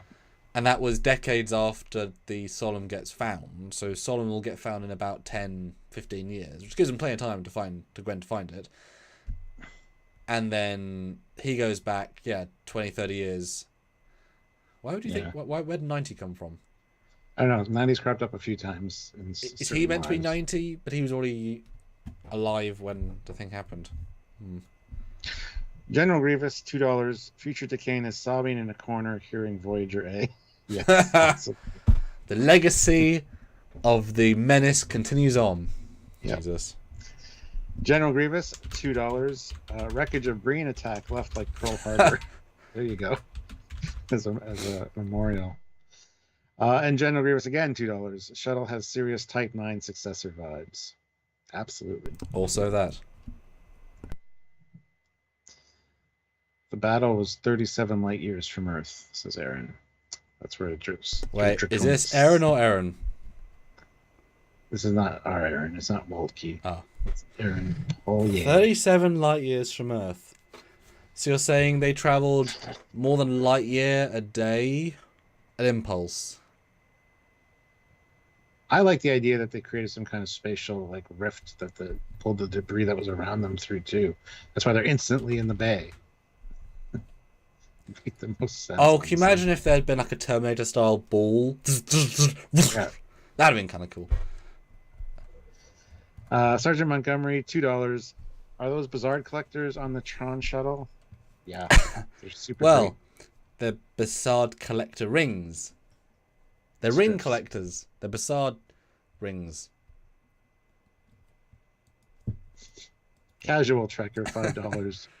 50 years from 2383, 2 sets of 20 before Chakotay arrives, according to what they've said in past episodes. 2 sets of 20. That is true. Yeah. No, they said decades and decades. Yeah. Ooh. Gamma Serpentis. Yes, that's right. Well, no, unless they find the Protostar, unless they find Solomon 4 years, and then 20 and 20. Mm-hmm. So it wouldn't. Yeah, it would have to be close-ish to create pace and momentum. Oh my God, Stuart! Talk about pace momentum. I know it's time for an ad. Oh my goodness. I was going to do a nice segue into that, and you ruined it. I always try to do my own one. Pumpkin. Well, you always nick those. Pumpkin Spice. How did the diviner know to mine that certain asteroid? Because he tracked the proto signature. Yep, probably, maybe. I think Aaron did say once, but it was like, Yep. they sort of knew vaguely. And and it's the rare ore was hiding the signature. Yes, the Chimerium. Yes, the Chimerium cloak. Speaking of the Chimerium and the Diviner's people, is the lady evil person? I do not buy for a second Dreadnought is warp capable. You can fuck right after that. Is she just staying in the battle? What has she done? How is she surviving? Playing. Yeah. Oh, surviving is surviving and evolving at the same time. Yes. That's a good word. Because why don't she stay on the Protostar and use it to kill more people? Oh. Anyway, this next scene reminded me of Star Trek 4. The charges impersonating officers, illicitly inhabiting the mind of an esteemed admiral. Just rhyming off the list of things was pretty great. And Janeway stands up for them. The list of offenses is too long to read, he says. Is it though? Isn't that kind of it? Well, stealing a starship. I mean, the way he says it, it's like there's 30 more. Is there? What else did they do? They're not Federation citizens. They always throw shit on just to. But you know what I mean? Like they're not. They're out of Federation space. Nothing they do out there is according to Federation law anyway. You got to wonder what happens to get to this point. Like they're sitting in a conference room going, "Okay, what are we going to throw at them? They stole a ship. What else did they? Oh, they used the holodeck for that one. That's got to go on the list too. Oh yeah, illicit that's not allowed. That's not allowed. Oh, Dahl did the chip. That's illegal. That'd be illegal. Yeah. They killed some Zindi that one time. That's probably illegal. Oh yeah. Yeah, murder. Somebody's making notes. We're at 53 charges. We need 57 to really make this like public appeal. Watertight, yeah. Yeah. Yeah. I don't know. And also, why are they still wearing Protostar comm badges? They haven't got a ship to connect to anymore. I'm just saying. They're also not Starfleet. They should be wearing comm badges. Why are they still wearing their clothes that are probably covered in shit and sweat from a month being in that goddamn shuttle pod? I think they'd either get new clothes or they'd... Yes. I mean, let's be honest. Rot-Tok's wearing like a dungaree thing. That shit's gonna... Yeah. I'm surprised Gwen didn't murder them all, honestly. Like, she's having a nightmare one night, having been stuck near their asses for a while and their faces, and just her what's it called? What's it called? The her relic thing. Yeah, just like stabs out like Wolverine, like in her sleep, and just stabs Rock. Sorry. Anyway, also Stuart, Susan... why are they wearing these like evil looking admiral uniforms with gloves? Could be scary. Because they wore the gloves specifically for the ice planet. This is an ice planet, and these are new admiral uniforms. These like Section 31 dodgy admiral uniforms. This makes them look like a clown court of like evil people. It's very strange. They're very tactical gloves for sure. They look furry. They look fuzzy though. They look nice. Susan Graham says $2 and says, "Here you go, boys. Thank you so much. Thank you. Appreciate it." Everybody, by the way, hit like if you haven't. We're 11 away from 100 likes. I think we can do it. Hit like. Anyway, they go on to talk about 200 likes. I'm being ambitious. Anyway, they go on to talk about the psych evaluations and the written tests and all that to get into Starfleet. And there's a whole bunch of talking about good intentions. And a year ago, they didn't know the Federation plans existed, but they set their sights on it. Blah blah blah. Their own ingenuity. So all of this experience that they have doesn't hold a, or all the psych evaluations and tests doesn't hold a candle to what they've been through. Oh yeah, and Gracie says they destroyed a station. They didn't. Oh. They didn't. But if they're also saying they stole the ship, that would be on the list. That would be on the list. Like they stole the ship, but did they steal the ship? It's like, well, it's like you can't blame them for swapping brains with Janeway and Dahl if the station wasn't it was on purpose. Like, you know what I mean? Oh God, can you imagine? Because they have 8,000 cases of murder. Second degree. Oh, it would be a second degree murder. Oh, Stealing a ship, yes. Genetic experiments, yes. 42,000 cases of murder. Yeah. Second degree. You just caused it. You didn't do it. Yeah. I love Janeway's speech here and how it culminates in what I said the first time we heard that Dal was 26. Almost verbatim, Stuart. I gotta say, Yeah. you exactly what you said. The living embodiment of the Federation. What's closer than that? 26 of our, 150 member worlds all in one body, essentially. Like I said, the poster boy for Starfleet. Now, did you think that wasn't enough additional planets? Only 150 at this point? Or was that fine? I thought it was fine, but I think it's the exact same number they say in Discovery. Ooh. When they go to the future. Nothing new. There was 150 planets before the burn. And I was like, I bet you any money it's the exact same number because I thought that was odd. I know 150 was a thing in Discovery, but yeah. So they don't grow at all between now and oh dear, right before the burn, like 850 years or something like that. That's not so good. Pretty sad. And yeah, where is Admiral Jellicoe? He should have been in this too. I agree, Ozzy. I was kind of disappointed not seeing him. 150 member species, not planets. No, I think they said 150 planets. Either way. Pretty sure. Well, no. Either way, there's one planet has one species. I thought the phrase was member worlds. That's how they tend to phrase it. Because planets. Because member worlds is fine because then you could have like side planets. Like seven Vulcan colonies, but they would just be default. Actually, yeah. I love the backhanded compliment too. Is he enhanced in every way possible? Yes. Look at him, obviously not. He's small, pathetic, and he hates sand. It's coarse and gets everywhere. Wait, what? So here it says the Federation is made up of over 150 member species. Yes. Oh. Species. Dal's DNA includes 26 of those. Well, that's a interesting way of phrasing it. Species. Yeah. Well, one planet could have two or three species on it. We've seen that before, so. Well, it's planet joins. Well, it's more about having more planets per species. Because I was about to say this when you read out the quote. If Vulcans decide to go off to Arcturus 7 and make a colony, is that colony part of the Federation by default because they're Vulcans? In Federation space. Like, is that a Federation world? Or is that a new colony that needs to apply for member status? I don't know either. We got some super chats though. Oh, SPS Group, 2,005 euros. Thank you. The list of charges should have been exactly 47 items long. Yes. Yeah. Sci-fi science interest throws in £1 with no comment, but thank you so much. Yeah. And Casual Trekker, $5. When you guys talk to the Prodigy guy, are you going to ask him about the hard dates of the time travel so it's clear? Yeah, I think he's actually already told us some hard dates. I got to go back and look. Yeah. We need to ask him about that battle and the loss of life and how many ships. There's a lot we have to ask Aaron. Aaron, you have a lot to... I want to get the Hegemons on because Aaron obviously wrote the nitty gritty, but yeah, I mean another set of brothers. They invented the show. This quite deep concept.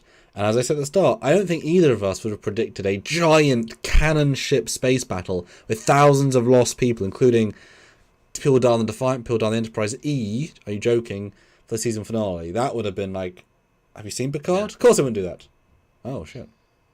Sci-fi science interest rose in another £2 and says more money for the Corona beer fund. Yeah, I still gotta buy some Corona beer and the Serrano to see if it tastes like Dr. Pepper. Oh yeah. And Brian says, Sam, it is time to get out your trusty Starfleet charter and check that out. That'd be a New Year's Day thing, yes. And guys, we're only $60 away from where we'd love to be. We're getting real close. Really, big thank you in advance. But yes, the trial sort of goes their way as they talk about the Protostar. It's a nice little end season. Like, obviously we knew the vibe, but I think they felt it important to reiterate for the kids. Like, now we're here. What was the overall story? The Protostar is there to explore the furthest of the worlds to help develop new relationships with species far out, kind of like Horizon. I like that parallel. It's really important, etc., etc. And think about it, I guess. Mm. Anyway, so all the charges get dropped, and she was able to get 5 of them into Starfleet Academy, and immediately I thought, oh, poor Murph. Yeah, well, yeah, thank you. Yeah, I was thinking that, yeah. Yeah, I thought Murph right away. Turns out it's Gwen. She already knew ahead of time. She already talked about this with the Admiral, I think. Because she's like, yeah, I won't be joining you guys. So she knew before this all started what was going on with her. And she's going to be Gwendala the Unifier. I think that's kind of great. If her people can get a perspective from her on Starfleet, maybe none of the civil war will happen on their planet. So Starfleet's agreed to take her to her to Solom, which you said from not day one, but for a long time now. Mm-hmm. Mm-hmm. And I definitely thought Murph was gonna be the odd one out here. Yeah, but I like the energy here of you're enlisted personnel, because you don't ever think of that on these Starfleet ships because you only ever see it from the bridge or the high end crew. But O'Brien never went to Starfleet Academy. He did some pretty important stuff. And you've said this before, but if you think back to Star Trek 2, Wrath of Khan, Scotty's there engineering doing his work. Most people in their white uniforms are enlisted. They're not full officers. Yep. They go to the engineering school to engineering. Yep. Yeah. Because you don't need massive linguistic skills or xenobiology if you're there to do engineering. Like Academy School is there for a more general sense for the sciences or command. Or security. Engineering doesn't need that. So they are able to serve on a ship without any formal training, be enlisted and have a certain subset, but just like Wesley, you can still do other things. So I thought it was a very, very nice acknowledgement. You look at any specs of ships, and it's like 52 officers, 200 enlisted. Yeah. And then there's some non-commissioned officers. That never quite made all the sense, but yeah, but that's why, because not everybody's gone through officer training. Because I said this to someone else the other day. TNG, you explicitly show what the Academy is. It is several sectors in one area. You apply one officer each. Those people get handpicked. They go into a specific zone. They compete, 5 of them, to get one slot. And that's several sectors worth of people, which might have multiple planets. So yes, the idea of these people skipping the queue, the massive, extreme, high-achieving queue, is insulting to them. Because Rock Talk maybe is exceptional. Dahl is not exceptional at anything. Rock is good at some stuff. Jank and Pog, sorry, is the exception. Zero's okay. I wouldn't say exceptional. And Rock Talk is good, but potential, but not realised into skill. So none of them, I would say, deserve to be in the Academy in a skill set. If they want to make exceptions of them, because they want to teach them stuff, fine. But they don't outshine any, I would say, cadet possibilities. Would you agree there? Yeah, I think so. I like the way she put it, though. Like, it's not fair to those that have been, worked hard. You guys just get thrown into the mix. So I think that was a beautiful way of doing that. Yeah. JPJ 2010's Osterfleet was in $20. Oh, thank you. I've been watching you guys for years. Love ship porn. Can't wait for Picard and Strange New Worlds. Well, thank you for watching and for super chatting. Much appreciated. Oh, yes, and Gracie also asked about we need to ask Aaron about the Protostar size. Get a final size, do a scale chart. Yeah, I know. We have a 3D model, we have the bridge. Yeah, because I've seen... somebody pointed out last night that it's bigger than the Defiant, and the Defiant had a crew of 50. And I'm like, yeah, but most of the Protostar is the proto drive and the vehicle replicator bay. There's way less internal volume in the Protostar than there is in the Defiant.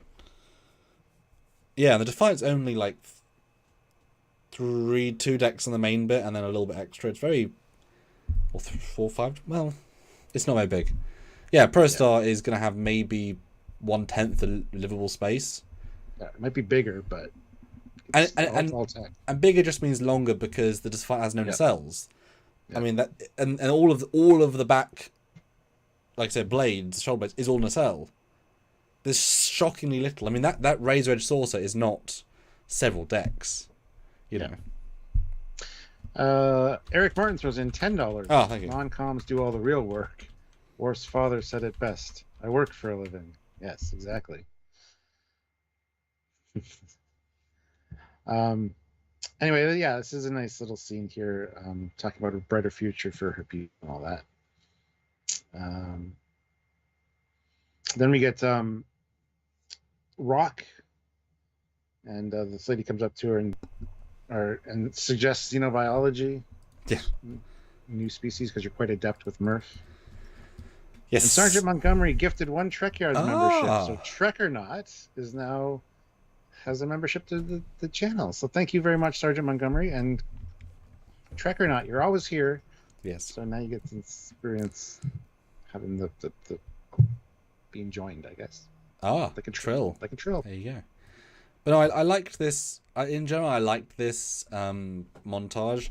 I wish they had more uniform variants to show different branches of Starfleet working together. And I wish there was stuff on the holograms that were recognizable. Ships, stations, species. It was all kind of bland. Like, nicer scene, but there was nothing gleaned. I was looking. And also, why on earth are they wearing Protostar uniforms? Protostar got destroyed. But, like, variants that are new, like, not. Like, why are they wearing... The Protostar doesn't exist anymore. Like, it got blown up. They didn't know there's a Protostar US NCC yet. Like, I love the new badges, that's fantastic, but why they should be wearing the Dauntless uniforms, which are the standard ones? I don't get it. Why would they wear these ones? No idea. But I don't know if you noticed it, but this lady is in fact a real lady. It's the doctor friend who people know, who does plans. Yeah, it's like the science advisor on the... Yeah. Although her badge is actually higher up than it should be, so they double down on the wrong badge.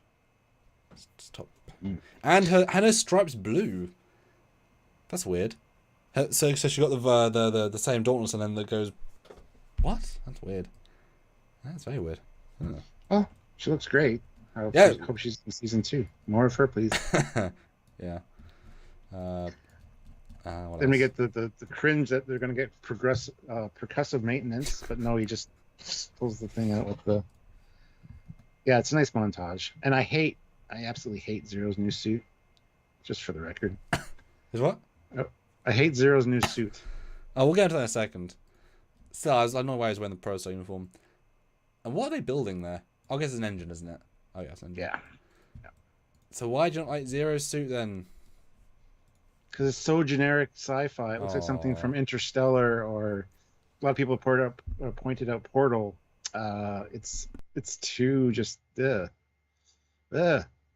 like the antenna. I like the antenna that Zero used to have, and the one bigger arm. I thought that looked cool. I just don't like the new suit. Aeon though puts in $14 Canadian. Good episode, good review. I couldn't predict this is where the season would end, and how good it became. It's been quite a journey. It's been quite the journey, this series. Anticipating season 2, hyped for Picard season 3 also. Yeah, we had no idea where this was going to end from them, and they won't be interesting as characters. But yet here we are. Oh, yeah, I mean, but that's the thing. They planned a journey and you felt it. Pretty radical. Yeah. Casual Trekker, $5. The duplicate time wormhole reminded me of the First Contact ending and the Enterprise E duplicating the vortex back to their future. Yeah. It was just a bit easier. And Dan says, maybe they're wearing those uniforms because they made their own uniforms on the Protostar and stuff like that initiative, they kept them. No, Dan, those are the Protostar uniforms. They just used the standard ones the ship used. Because, remember, Dahl picked it out of a drawer. He just grabbed Chakotay's uniform. Yeah. Like, there's just the standard ones. They got the cadet ones, and Jeremy got a standard version. So that's just the Protostar uniforms.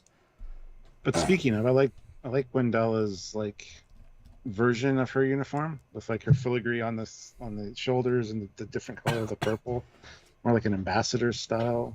Well, that feels to me like the First Contact, the flashback uniform, but without the cut in it, like a prequel to that. No, it's very sharp. But briefly, my thoughts on the Zero uniform. Yes, please. Right out of Portal, like you said. I mean, like 1-to-1 out of Portal. I get they're probably going to swap uniforms for Season 2, and they do want to make new uniforms now and burn them, whatever. But he should be in uniform. Like, if that's the point. Or have a holographic uniform that turns on or something. But clean white doesn't feel right. You should have just put him in a dot body. One of the dots. Yeah. I mean, I like the general design. It's not that different. But yeah, definitely need the colour drastically. So hopefully next season have colour. But yeah, now this scene with Dahl and Gwen, very tender. I'll give him huge credit. It's like 10% out of nowhere how intense it suddenly is. But I'm assuming then while they're in the shuttle pod, they were making out and saying their feelings to each other. Because this is a huge jump of emotion from kiss, whoa, to yeah. So, Gwen, you're leaving now. Do you want to? Like, I don't want to die. I don't want to die a virgin. Well, I'm leaving anyway. No. Yeah, like it's lovely, but yeah. Clearly they talked in that 1 month of shuttle ride between the BO and the recycled air and piss water. They fell in love or something. I was just sorry, it's true.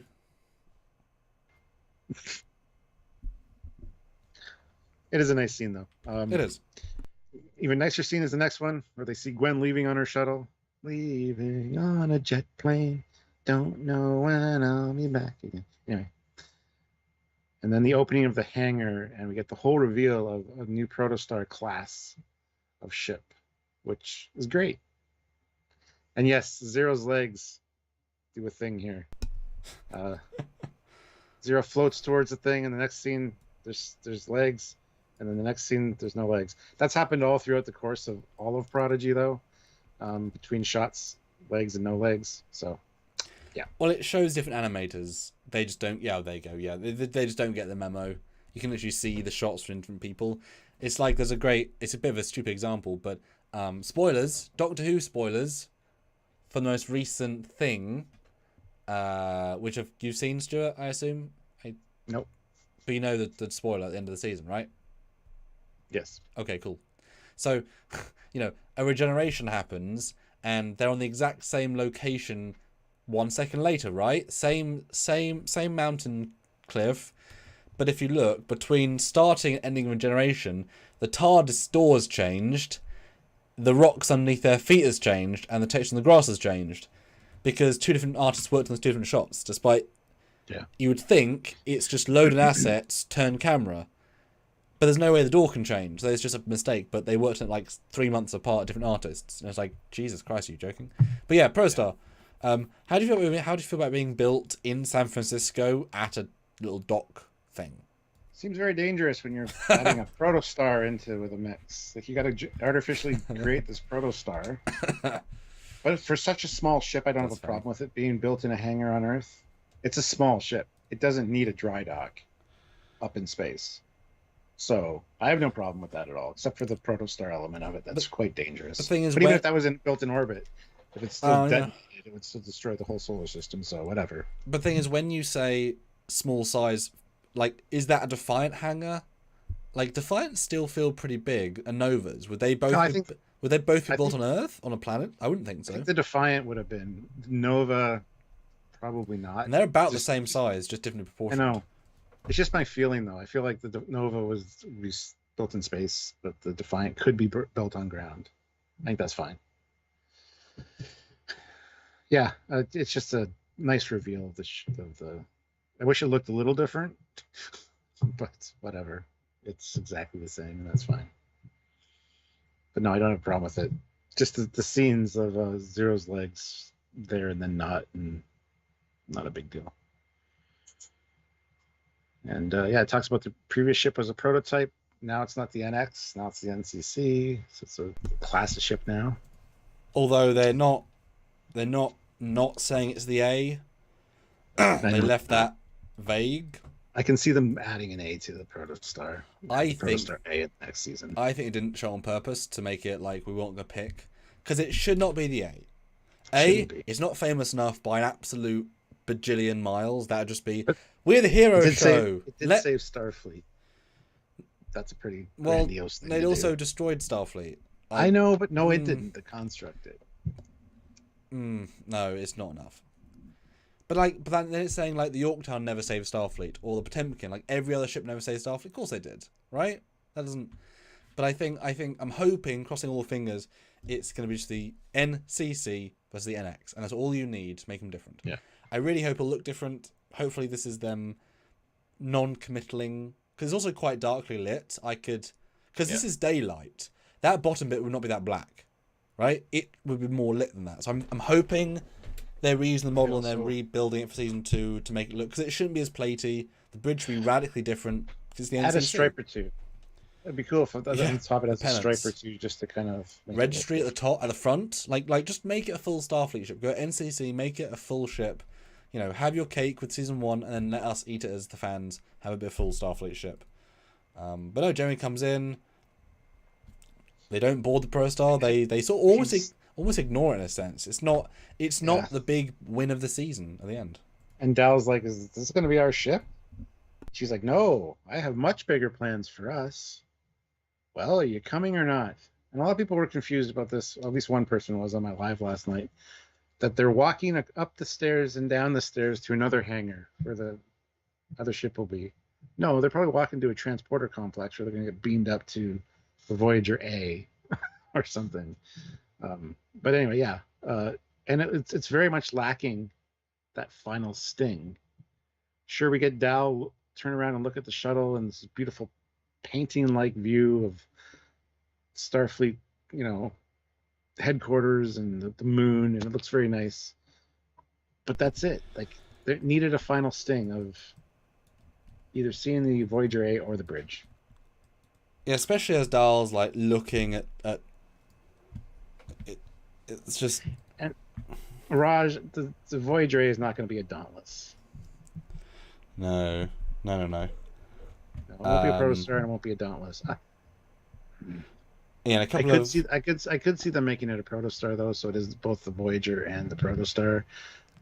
But I don't know. I don't think Aaron would like that, so I don't think the rest of the team would like that either. So bit of a cop out. Like you could make a bigger version of Protostar if you need to and call it the Voyager. But yeah, people are definitely linking Planet X. Upset they didn't show the Voyager A. Gracie, when Jeremy says I have bigger plans, especially Intrepid class Voyager A. Well, that's the thing. Would you want to see it? I mean, should it really just be another Intrepid? No. Like if it was the Pathfinder class from STO, I would love that. Perfect. Yeah. Looks like the Intrepid class, but a newer version. I think that would make sense considering how the Voyager J looks in Discovery. They've kept the overall, class of the ship the same. I don't think it'll be a Dauntless. Absolutely don't think it'll be a Dauntless. Protostar, it's likely, but it's not very likely in my opinion that they'll do that. A Voyager with a Protostar engine would make a lot of sense. Voyager, the perfect name for a ship that has a Protostar drive, honestly.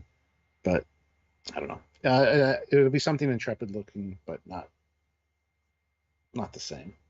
So that's my thoughts on it. And that's it. That's your lot. I mean, 97 likes. I was almost expecting to see a post-credit sequence. Me too. Like the idea of this was the end of season 1 credits, back from black, and or even like the evil diviner person, like find a ship and do something epic. The Stanleys, if that happens, I'm going to quit YouTube. I'll still be here, but I'll still act as if he's here with long awkward pauses. Stuart, what do you think of this episode? It's a cardboard cutout of me. Oh yeah, no. Hello there, children. I'll be no. Kentucky Fried Foley. Kentucky, yes. With subtitles, that just say insert clever line here. Insert not that clever line here. That's more likely. Ooh, vintage, wow. All of it. Yeah. But put in the chat right now. If you could pick the Voyager A, which we're absolutely going to see, would you want it to be an Intrepid class refit, or a brand new ship variant, or a Protostar class? Those are the 3 choices. An actual refit of the classic that would be a good Intrepid. poll. We should end this Okay. poll because we got 79 votes. Okay, there we go. And the results are in. Which did you like more? 51%. Episode 19, The Battle. Damn. 49%. This episode. So Jasper Jedi throws in $25. Thanks for countless hours of entertainment and in-depth conversation this year. Happy New Year's.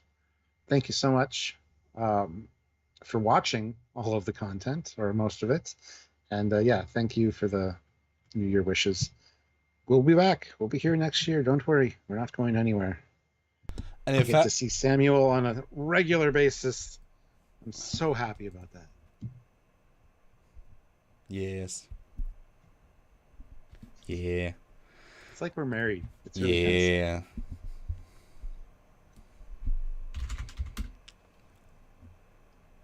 So the new poll, go vote. You have 85 people here. We want to see a good number of votes. If you could pick, what would you want the Voyager A to be? Intrepid class refit, Protostar class, or a new class? And Crassus throws in £20. Thank you so much. An early happy new year, a new year for more Trek. Looking forward to it. And your reviews. Again, thank you so much. We're nothing if not consistent. We're always here talking about the new stuff and the old stuff. SBS Guru 2000, €5. Does refit include the Pathfinder, or is that considered a new class? New class. I would consider that a no, because that says Thomas invented new class. I just mean like a literal, the original design a bit updated, like a very literal refit. I would still call it a refit. The Intrepid class, but I see what you're saying. Yeah. There's apparently a non-canon USS Voyager A. Of course there is. Yeah, and it's actually not a bad design. It's on a book I'm gonna have cover. to look at it. Wow. Yeah, it's only in one book as far as I could. I almost had it built once because I thought it was quite cool. Guys, you have now come out, thanks for Crassus and stuff, to kick butt on our Super Chat goals. We are 60 away from really good number, and this will genuinely help our month to the point of being really bad to not so bad. Not good, but not so bad. So put in your scores right now for this episode. I've got to do the job straight. Let us know right now your score for this episode out of 10. $2, $5 in the Super Chat window would be fantastic. We, of course, have got more episodes coming out Saturday, Sunday, Monday, maybe Tuesday as well. Next week, we have next week we might do more lives about this. Our retrospective coming soon for the season. That'll be a lot of fun to see how consistent and cohesive it feels. And then we have a break before Picard. I'm very looking forward to other topics, probably some TNG reviews. We have maybe doing another show format that you may or may not see. And maybe Ring Ship. Yeah. Yes. Let's see. Casual Trekker, $5. She says, I have much bigger plans for us in regards to the ship that they will be on. So I bet it's the Voyager A. Absolutely, yes. All right, I forgot we had to score this thing. Yes. Final review, it's very good. Feels very epilogue-y and pacey. Pace is quite interesting. A lot of weird edits. But overall, I think very satisfying. Sure, it did raise a few more questions, but that's all right. Looking forward to season 2. I just wish they would have had more of a hook at the end. So, score-wise, are you ready for scores, Samuel? Give me 1 second. Okay. Metallica fan 1442, £5. Thanks for everything. And Aeon. Well, Aeon, I'll read yours later because I just got to say this now. If you want to super chat in with your scores out of 10, I will read those after we give our scores. And if you just want to put your score in the regular chat, Samuel will read those after he gives his. I want to know those scores, guys. Like, this is not a faux hope. Like, let us know what you think in the chat. Okay. This is not a choice. This is a mandatory thing. You must score. If you are here and you are smart, you'll make us go to our... If you have the ability to super chat, you must super chat your scores. Ooh. This is the way. Ooh, this is a way. Stuart, what score would you give episode 20 of season 1 on Prodigy? I have no idea yet. I haven't even thought about this. So I know, I haven't either. I forgot we had to do this. Yeah. God damn. I'll give it a 8.4. Okay.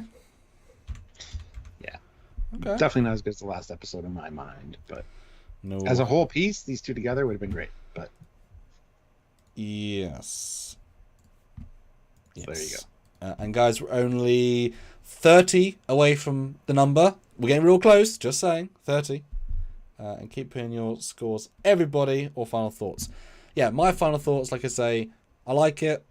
I'm excited to watch them back to back for a retrospective. That will probably change my opinion. It wasn't a dissatisfying payoff by any means, but it was definitely a 100% payoff and not much extra narrative. We didn't burn through the review, but we certainly, certain bits just burned through like 2 minutes of scene and like 5 words sort of thing. Acting was good. Janeway was good. I'm excited to see more of real Janeway next season, clearly implied. Fucking give us Beltran. I mean, my God. yes, please. 3 lines dialogue in 18 months. I mean, what an easy job. I mean, because remember when he appeared the first time as a big reveal, we said, oh, he'll probably come in by episode 7, that'd be the big twist. Episode 10, episode 15. 20 in. I mean, he's the big payoff. Fine, I get it. But it is good. And I think certainly as a rounded out season, it's a good end. It does have more of a, I think, franchise finale feel than I think they're intending it to feel. Because we wouldn't have to change much to make it feel like they've solved the entire problem at the end of the season. It has a certain extra finality to it. Although they had another season planned, so they could have, which is a bit odd, but still good. My score, they didn't do anything exceptional, and there wasn't really much to even see, but it wasn't bad, obviously, so it's a hard one to score.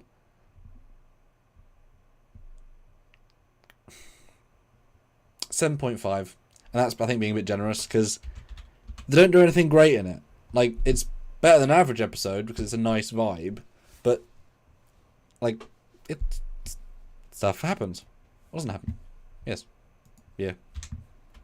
Okay, well, you go. It very tricky one to edit, to talk about, or to whatever. Oh, and Dad says 7.8 out of 10, and Gracie's saying live long and prosper to us both. That's nice. Thanks for the comment. 7.8. Let's get to the close to Dad Day. Yes. Super 17 bucks away, guys. 17. It's so close. Yeah, excellent. Very close. Aeon throws in $2.80 Canadian, an 8 out of 10. Okay. SPS Guru 2000 with 8 pounds or 8 euros, 8.5 euros, with an 8.5 out of 10. So the super chat reflects the score. I like that. SPS Guru does the exact same thing. Oh, I read that one already. That's why. God damn it. Quiet you. Planet X, member for 2 months. At the rank of Commander, I request that you do a live New Year's Eve show. Can't. We will be doing one early in January, though, at Trekyards, where we do the retrospective. So, but yeah, that's Sylvia's birthday on the 31st. So we have plans aplenty for that day. General Grievous, $2. Rating is 8.9. Also, you missed my past super chat. Sorry, General Grievous. Let me go see. Oh, 0 looks like a front-loading washing machine. I want to see some accidentally go insane opening the front to toss in a load of clothes inside. Yeah. Open the front door, go crazy. Yeah, perfect. Sorry about that, General Grievous. That's right. Matthew DeFritis, $5. Need to salute Prodigy team for solidifying TOS in canon. Yeah. I had some concerns, but between Lower Decks and Prodigy, TOS is here to stay in modern times, it seems. Or modern Trek, it seems. Yes. And can I just reiterate again, guys? They have such a high bar that we feel able to be more genuinely critical. Like, high bar level. Like, TNG level. If this was Discovery, it'd be a 9. Let's be honest with ourselves. Writing, camera, sound, music. But we judge it properly, Yeah. Ozzy throws in $2 and says 9.2 out of 10 for Donnie, a 10 out of 10. Yes.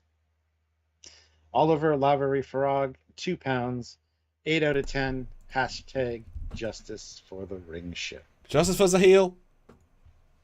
He got his justice. He did. Thanks to us. They should get that guy on every show. Just because he was a nice guy. Yeah. Just bring him in. Just because he's so far in the future, he can be his own great pre-born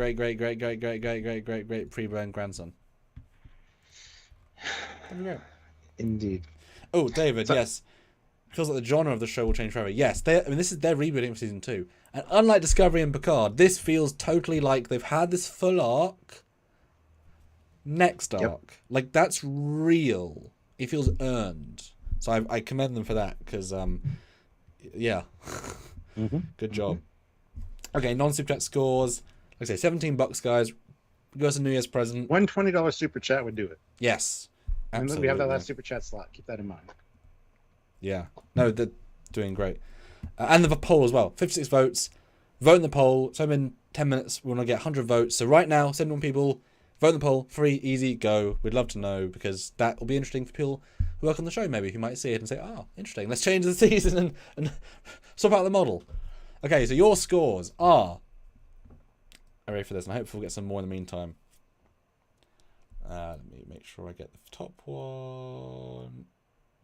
Okay, so Listen Jericho, wow, 6.5 out of 10. A low bar. Django, 8.5. Sergeant Montgomery, 7. Chris, 8. Just 9. Metallica fan, 7.5. Trekanaut, 8.7. Stephen Bolt, 8. Eric, 8. Planet X, 8.5. Brian, 8. Stanley, 7.5. Joseph, 8.5. Dan, 9. Is Ozzy going to say that Donnie would give it an 11? Probably. No, he said in his super chat 10 out of 10 for Donnie. Oh, yeah. Okay, good. Yeah. Stephen, Dad, again, says 7.8. So actually we were quite close on that, surprisingly so. Yeah, so that's actually a pretty varied score set. No unified vibe, actually. I guess it depends what you're looking for as well. If you want more ship stuff, doesn't got it. Yeah. It's definitely one of the best first seasons of Trek, for sure. Ghost Killer 1701, great name. 10 out of 10. And David Schaub says it says something that this is, of the 5 running Star Trek TV shows running right now, this might be my second favorite. Yeah. We recently did that, and I think, what came in number 1? Was it Lower Decks for both of us? Yeah. And then Prodigy, I think, for me, and then Strange New Worlds. Yeah. Carlos A. Smith, 5.2 for the abrupt ending. Donnie is here, and he says 10 out of 10 for Supernova Part 2. What a shock. Yeah, the abrupt ending felt abrupt, and a lot of people were like, I thought my Apple TV... Well, I think it was Jericho or Squadra Course that said, I thought my Apple TV broke, because it just, ended. And I kind of thought the same thing. I'm like, that can't be it. There's got to be a post-credit scene. Nope. Yeah, that was definitely across my mind. Even the music had a dead, frame, audible frame, whatever that's called. It just sort of went, gone.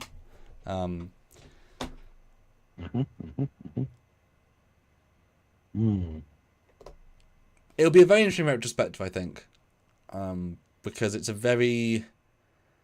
I think the pace will feel stronger the second, back to back to back. Yeah. But also it'd be hard to really dissect it without part 1, the setup. Might have to go back and watch the last 2 of last season or last half season to kind of get into it again, see how the pace shifted. Maybe. I don't know. Because it's the start of the Dauntless stuff. Yeah.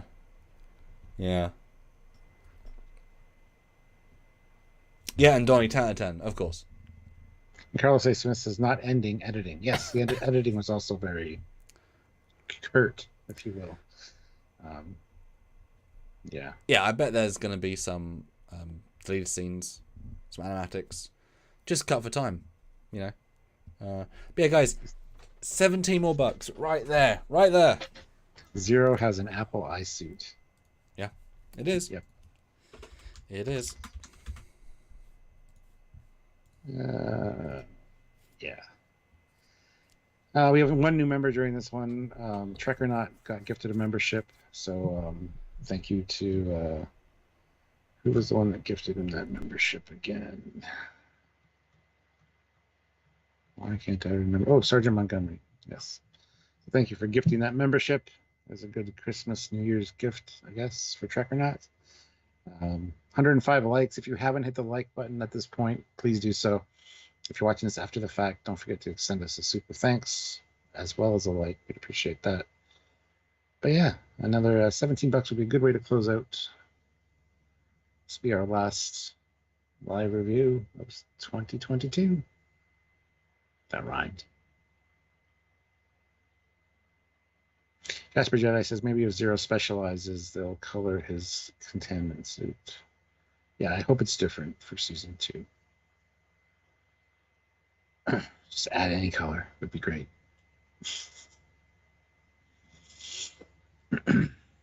SVS Guru 2000 throws in €10. Zero's body is a canvas. It surely will be painted later on. I'm hoping so, yeah. For sure. All right, now we're like $5 away from a good number. Oh, there we go. Trout Bum Wombat, $20. Hi, guys. Hello. Welcome. That is we're about to close out. epic. I mean, that does help a lot. I mean, yes, this does help a absolute ton. Tune for ship videos, of course, during the weekend. Our normal detailed things, including the center, which we did film, but, you know, other things come out first. Yeah, some good stuff coming in. And I'm excited to try and see who we can get to be interviewed for this end of season look at. Of course, Aaron, I'm sure, will want to jump on. But I, of course, want to see who else we can get on, you know, like VFX team, because boy, what a last battle, etc. You know, the challenge of you know, all the many things, because there are many challenges. We'll see who and when and what. And Aeon throws in $2.79 and says, "Teamwork makes the dream work." Yes. Yes, indeed. Winning. And on that note, Yes. thank you guys for a great 2022. Yes. And we will see you in 2023. Oh, a whole year away. We'll see you next year. Yes. I'm sorry it'll be so long, guys, but we'll have no fear. In 2020, we will be back. We'll have edited content between when you see us. Yeah. Oh, and of course, to finish off the poll, if you could pick, with 66 votes, would you want Voyager to be A, Intrepid class refit, Protostar class, or a new class? And interestingly, a brand new class, 47%. Yes. Intrepid class refit, 42%, and Protostar class, 11%. Which is interesting because I would have thought Intrepid class refit versus a whole new, because then it, you know, people could dislike it. But it's interesting. Matthew DeFritis says y'all should create a Star Trek themed meter graph that shows where you are on your goal. That'd be too complicated to keep track of and change. Yes. But the SVS Guru 2000 throws in €10 for the last super chat slot. Amazing. What Zero's robot body definitely needs? Phaser or microphoton bolts? Oof. Pods bolted on their shoulders. Oof. It needs the Iron Man. Just tank missiles. Yeah. A microphoton on one, and then Microphoton sounds cool. Like the Predator's phaser thing. With three deltas laser. Yeah. So you're always deltaing. Everything's got to be delta. Everything's delted. Well, thank God it wasn't fucking delted. It wasn't metal deltas. Yeah. God. Happy New Year, everyone. We'll see you in 2023. Until then, he is the amazing Captain Foley.